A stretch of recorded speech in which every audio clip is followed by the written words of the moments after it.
बहुत बहुत स्वागत है आपका। आप देख रहे हैं प्राइम टीवी इंडिया। करते हैं शुरुआत देश और दुनिया की तमाम बड़ी खबरों के साथ। केंद्र सरकार ने अपनी लेटरल भर्ती नीति के तहत कई क्षेत्रों में 9 निजी के विशेषज्ञों को विभिन्न मंत्रालयों में संयुक्त सचिव नियुक्त किया। बता दें, प्रधानमंत्री नरेंद्र मोदी की अध्यक्षता वाली मंत्रिमंडल की समिति ने इन नियुक्तियों को मंजूरी देते हुए कहा कि 9 संयुक्त सचिवों को 3 साल की अवधि के लिए या अगले आदेश तक ही नियुक्त किया गया है।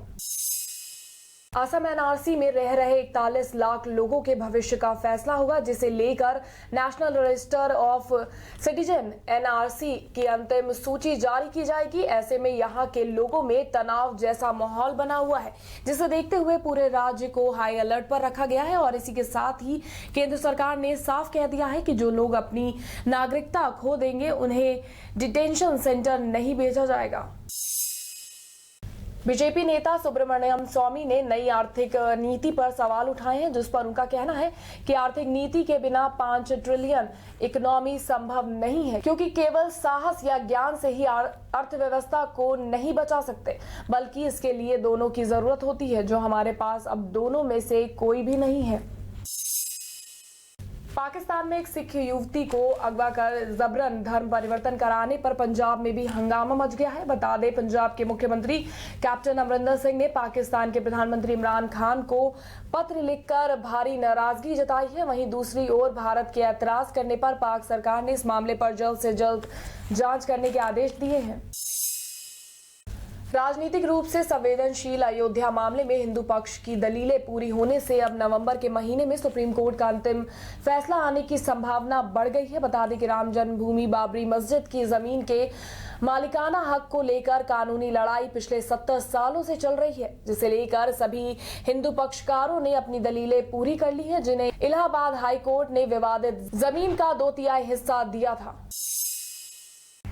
ट्विटर के संस्थापक और सीईओ जैक डॉर्सी का ट्विटर अकाउंट आधी रात को हैक हो गया। जानकारी के अनुसार हैकर्स ने जैक डॉर्सी के अकाउंट से कई आपत्तिजनक ट्वीट्स भी किए हैं। इन ट्वीट्स में आपत्तिजनक और नस्लवादी बातें लिखी गई थी और इस तरह के कई ट्वीट्स को रीट्वीट भी किया गया।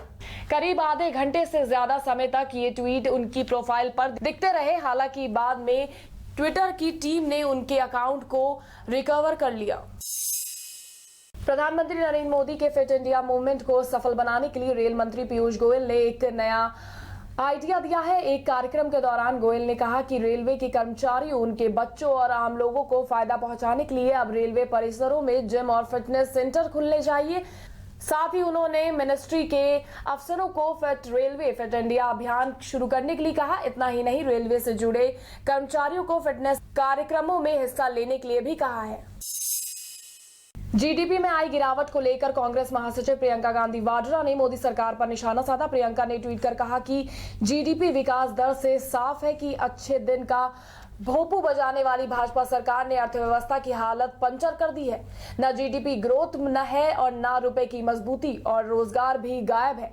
साथ ही उन्होंने ये भी पूछा कि अर्थव्यवस्था को नष्ट करने की करतूत किसकी है। हापुड़ के गढ़मुक्तेश्वर थाना क्षेत्र में जहरीले सांप के काटने से एक ही परिवार के 3 लोग संदिग्ध हालत में मिले। ग्रामीणों की मदद से तीनों को पास के अस्पताल में भर्ती कराया गया, जहां डॉक्टरों ने पत्नी और बेटी को मृत घोषित कर दिया, जबकि पति को प्राथमिक उपचार के बाद जिला अस्पताल रेफर कर दिया है।